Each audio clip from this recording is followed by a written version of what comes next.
Personally, when I think of hackers, I don't think of somebody that dresses well. Not to say that they can't, but normally what comes to mind are sweatpants, cargo shorts, nondescriptive hoodies, a tongue-in-cheek graphic, and some old shoes. But my imagining of what hackers wear couldn't be further than what's depicted in the 1995 film Hackers, directed by Ian Softly. Costume designer Roger K. Burton's intention for the film was to create a wardrobe that had no fixed concept of when the film took place, and to do this he blended a range of subcultures to create these one-of-a-kind cyberpunk styles that both stood out from one another while also complementing each other at the same time. The wardrobe had this 90s rooted cyberpunk aesthetic combined with vintage eras and then current styles in order to create this new world and look. You most likely wouldn't encounter these outfits today because they're for a niche person kind of from a bygone era. But to me that's why they look so good, because they are intensely stylized. For this video I want to show you how they interpreted cyberpunk fashion in the 90s for this film and see how it compares to modern day cyberpunk fashion.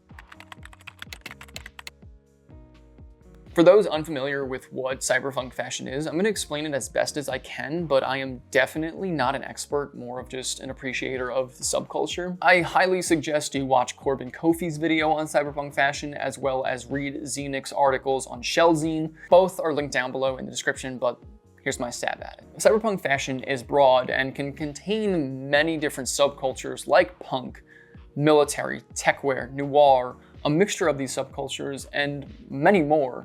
But one thing for certain is that it's futuristic looking. Whether that's through fabrics, cuts of garments, or the use of technology, there will always be elements that will make it look like from a time period that we haven't experienced just yet. From images of people from the likes of Steve Pike and the Mondo 2000 magazines, to films like The Matrix, Ghost in the Shell, Blade Runner, and Akira, you can see that there are numerous ways to dress cyberpunk, and they're all valid despite some of them being a little bit more outdated than others. Thanks to Xeoniq and Corbin, we know that the wardrobe is muted for the most part, with blacks and neutral colors and accents of neons on occasion. Many of the silhouettes are in technical fabrications, with pieces like cargos, button-up shirts and suiting, boxy t-shirts, combat boots, and accessories like digital watches and black sunglasses sprinkled throughout the wardrobe. The outerwear features both long trench-like coats as well as bomber and crop jackets that often have their collars popped up. But regardless of whatever side they lean more towards, there's always a reason for them wearing what they wear, whether it be a rebellion against society or technological advanced clothing in order to combat the outside climate. Now, let's get into hackers.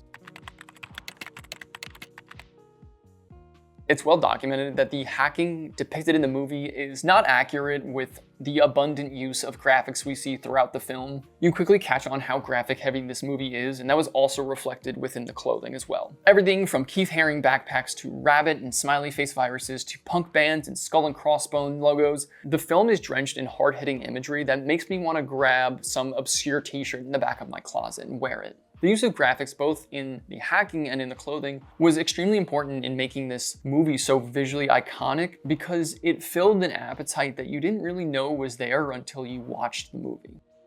Now, besides the graphics, almost every outfit had this great and often intense use of colors and prints throughout, which helped the characters stand out from one another, while at the same time they had these punk motifs woven throughout to keep them linked together. When you compare them to the 90s cyberpunks of the Mondo 2000s and the Steve Pike images, you see that they have a lot in common, but that doesn't mean you won't have any commonality between modern day cyberpunk fashion and the movie Hackers. One thing that was similar within the movie and modern day cyberpunk fashion is the use of accessories. The black sunglasses gave an edge to the characters, whether they be tactical adjacent frames or the countless oval frames that felt matrix coded.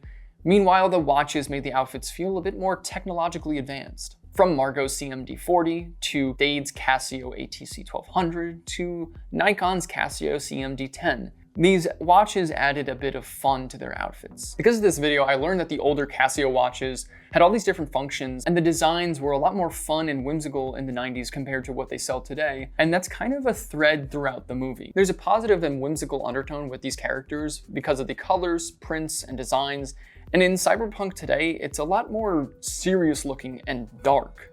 Burton said in an interview with Hackers Curator that he approached the wardrobe as if they were cartoon characters, which is why they look so pristine, and another reason why the wardrobe is so positive feeling, for a lack of a better word. Before I go on though, I want to mention that almost all the clothes and accessories I talk about and touch on are because of Hackers Curator. They are a website and a YouTube channel dedicated to the movie Hackers with interviews, costume stuff. If you're a fan of the movie, I highly suggest you check them out. Again, it is all linked in the description below. I personally love and like to wear vintage military clothing, and with Dade, you had this military/utilitarian look with a bit of an edge which Burton intended on having. The best example of this was when he wore his British Army camo vest, cargo pants, and French double-buckle ranger boots. The edge came from the long chain wallet, purple dyed camo giving a bit of that DIY feel, and this red horse bridle around his left leg. Although this looks a lot more heavily military coded, he did have a more classic 90s looking cyberpunk outfit, and to me, his staple cyberpunk look was this black racer jacket that was a vintage 70s TT leather jacket that he wore either with cargos and a cropped boxy t-shirt, or these black bondage pants. The off-centered zipper, padding, and piecing on the jacket creates this almost spaceship-esque uniform for himself without it looking like a costume. It hugged him perfectly and had a great patina and distressing on it, which made it look lived in, which made the outfit look even better. And in addition to his watch, he also had these fingerless gloves on, which we see throughout the film on multiple characters, both because of practicality and aesthetic reasons. You can find people wearing fingerless gloves in cyberpunk fashion, both in modern day, but especially in the 90s due to this like heavier DIY/punk influence it seems it had. And at the same time, rollerblading was a huge phenomenon during the 90s, so it kind of just practically makes sense of having handguards. Now, for me personally, my favorite outfit of Dade's was when he wore this Quicksilver mock neck sweatshirt in this teal and maroon plaid and barbed wire print. Over it was a yellow and orange collarless sailing vest with plaid Vivienne Westwood bondage trousers from her Clint Eastwood collection. Everything came together so well because it felt like each piece was thought out, and the way each piece classed with each other worked in its favor. The quilted vest gave this like bubble-like shape, and then the fit of those pants on top of the boots gave off real action figure vibes, and I mean that as a compliment. And I especially loved the fit and color of that Quicksilver sweatshirt. The teal, burgundy, and black color combination was mesmerizing to me, and I love the way it was cropped on him while being boxy with these exaggerated dropped shoulders. During my research, I came across an article that said that they intended the fabrics and prints to look futuristic, and after reading that, I couldn't unsee it regardless if it was true or not.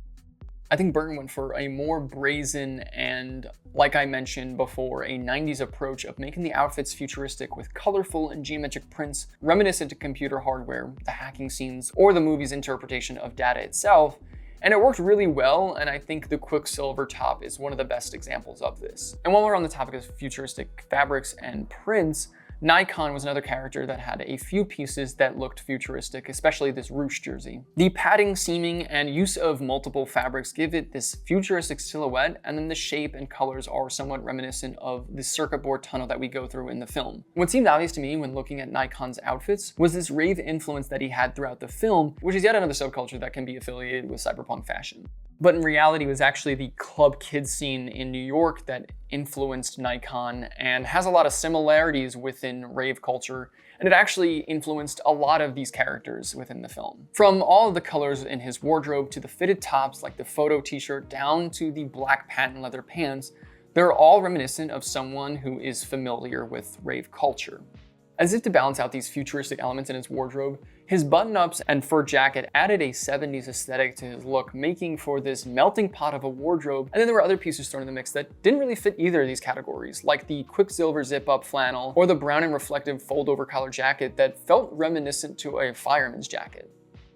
One thing that I'm actually kind of bummed about is that they didn't use this full suit set for Nikon in the film. The notched collar jacket is cropped and militaristic looking with an Ike jacket fit, and these mended pants are tucked into his combat boots, which gave off a vintage military aesthetic that was interesting to see because it's essentially the antithesis of the military influence you see within cyberpunk. But what added to the cyberpunk look of not just Nikon, but all of the characters was the use of military combat and motorcycle boots. Examples of this are Dade's French Army boots, Kate's combat boots, and Serial Killer's motorcycle boots, which all added to their looks.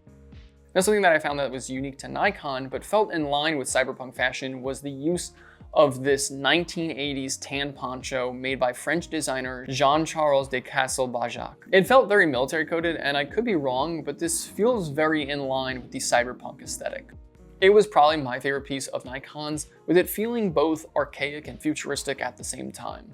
Seeing the way Burton was able to combine all of these different subcultures and these random pieces to create this unique aesthetic for this character was really impressive to see as a fan of costume design. Another thing that I noticed during the research was that Joey gets a lot of hate, both in the film and people critiquing his wardrobe, and I don't really get it. I think he gets too much hate because if my mom had me throwing fits like his, I would be pretty psyched. While there were outfits that screamed your mother dressed you, like his teal crewneck sweatshirt under his Carhartt overalls, he had so many others that looked great, with it all being influenced by streetwear, skate, and surf culture. For example, I know that this two-toned brown cardigan was most likely given to him by his mom, but I loved seeing it with the baggy khakis and maroon docks. And like the khakis, most of his clothing was oversized and baggy on him, which was refreshing to see against all the other characters that had a lot more of a futuristic and often slender wardrobe. Pieces such as his fucked tee, straight fit khakis, and even oversized picnic printed button-up felt very 90s skater to me, and I didn't have a problem with any of it. But like Nikon, my favorite outfit of Joey's was not seen in the film, which was this "The Martians Are Coming to Save Earth" t-shirt that he wore with these Life's a Beach capri cutoffs that had this little devil flame print on it.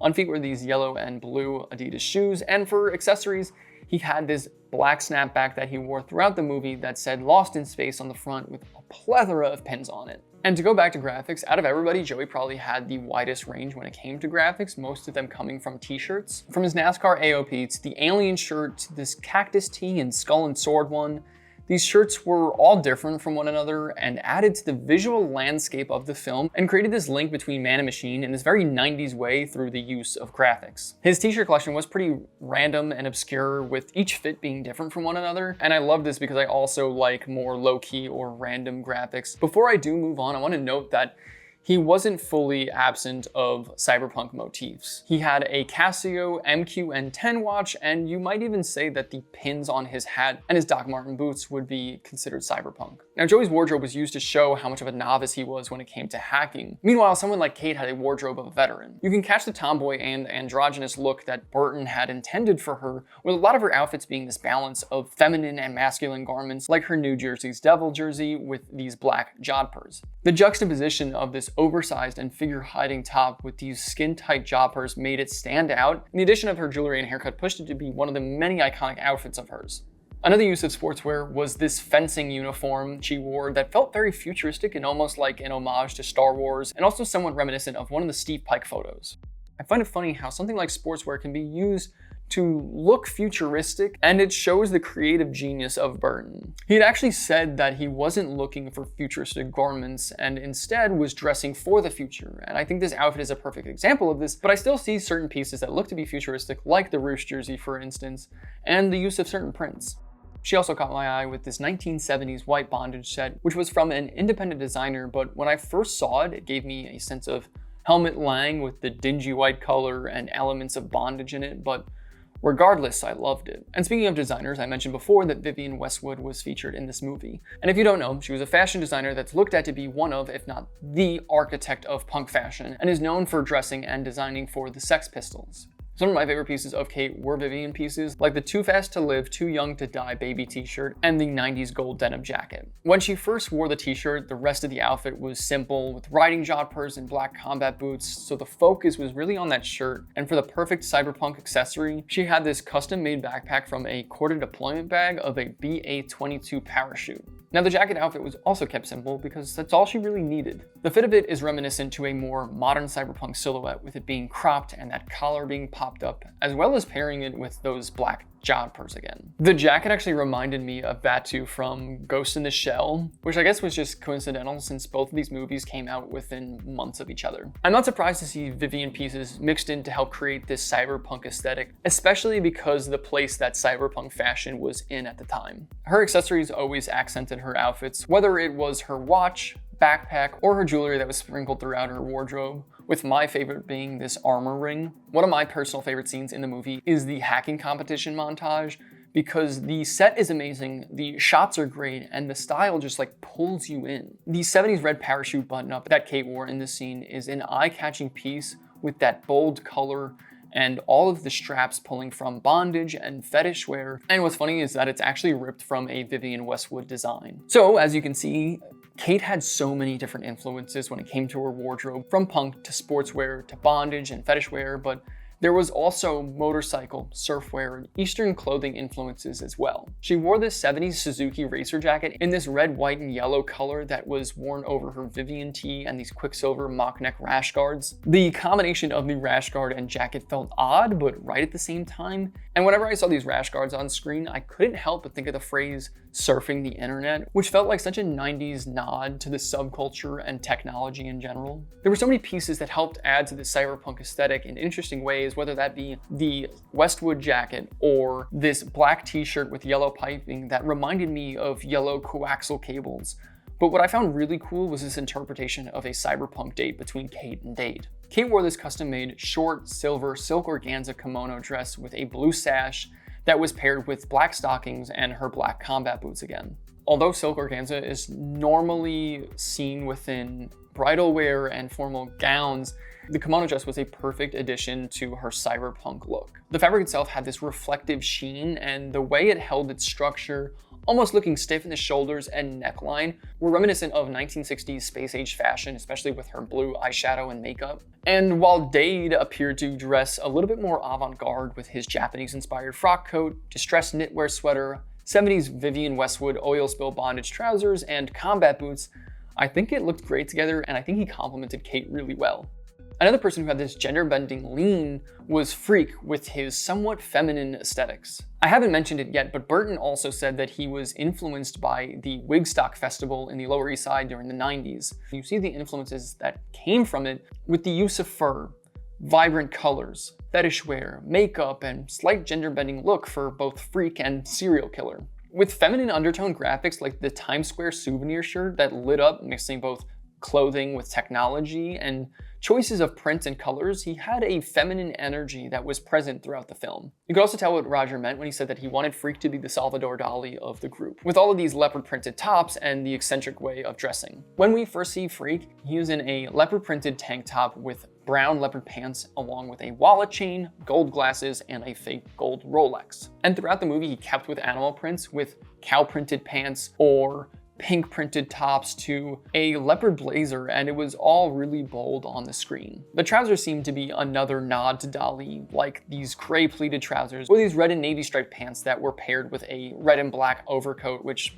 didn't end up in the film. Dali was an eccentric dresser, and I think Phreak reflected that as well. Mixed in with all of this was yet again another 70s influence, with these 70s printed silk button-ups with long collar points adding to the drama of his look. I personally see Phreak the same way I see Joey, a refreshing look that stood out within the group because of his singular style. If you wanted to look at the closest thing to a New York street punk, then you would probably look at Serial Killer. Much like the amazing Lou Reed sweater vest, the rest of his shirts resemble tank tops more than t-shirts, with all of them being cut, cropped, and chopped, besides this one white t-shirt, which was a body-hugging fit on him and had this awesome test-looking print on it, almost looking like a Mosquito Head graphic t-shirt. They range from band tees like The Clash, Velvet Underground, Dead Kennedys, and the Sickions, to other random obscure ones like this Jesus t-shirt. He had so many great outfits, but only needed one pair of pants, which were these black leather motorcycle overalls that went with everything. I love the different ways he styled them, either with his suspenders up and a wallet chain paired with a Clash cutoff t-shirt,